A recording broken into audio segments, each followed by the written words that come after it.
আমাৰ মহিলাসকল যদি কৈ আছে যে 1250 টকা দিম সকলোৰে কাৰণে নহয় মাত্ৰ কিছুমান মানুহৰ কাৰণে আমি বাৰম্বাৰ কৈ আছো যে অৰুণোদয় যদি দিব লাগে তোমালোকে 3000 টকা দিম বুলি কৈছা 3000 টকা দিয়া আৰু গাঁৱৰ বা নগৰৰ প্ৰত্যেকগৰাকী মহিলাকে দিয়াৰ ব্যৱস্থা কৰা যাতে সঁচাকৈ মহিলাৰ সবলীকৰণ হয় অৰুণোদয়ৰ নামত ব্লেকমেইলিং কৰি অকল বিজেপিৰ মানুহক অৰুণোদয় দিম এইটো কেতিয়াও মানি ল'ব নোৱাৰে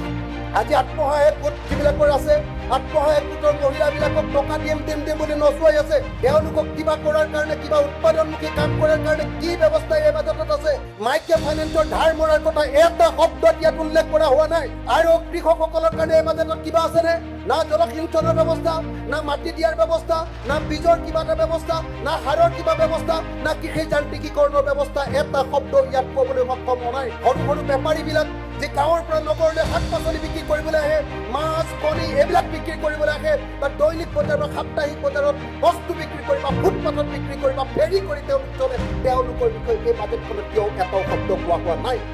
মিস্ত্ৰী বিল্ডিঙৰ বনোৱা ৰাস্তাৰ বনোৱা ঘৰত কাম কৰা ভাইসকল চাহ বাগিচাৰ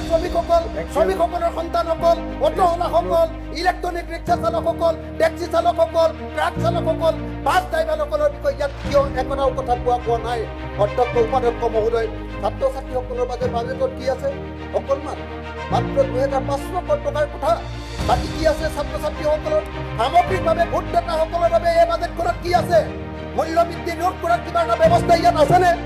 বৃদ্ধ পেঞ্চন পোৱা মোৰ মা দেউতাসকলক যি মাত্ৰ 250 টকাৰ বৃদ্ধ পেঞ্চন পায় তেওঁলোকৰ কাৰণে কি ব্যৱস্থা আছে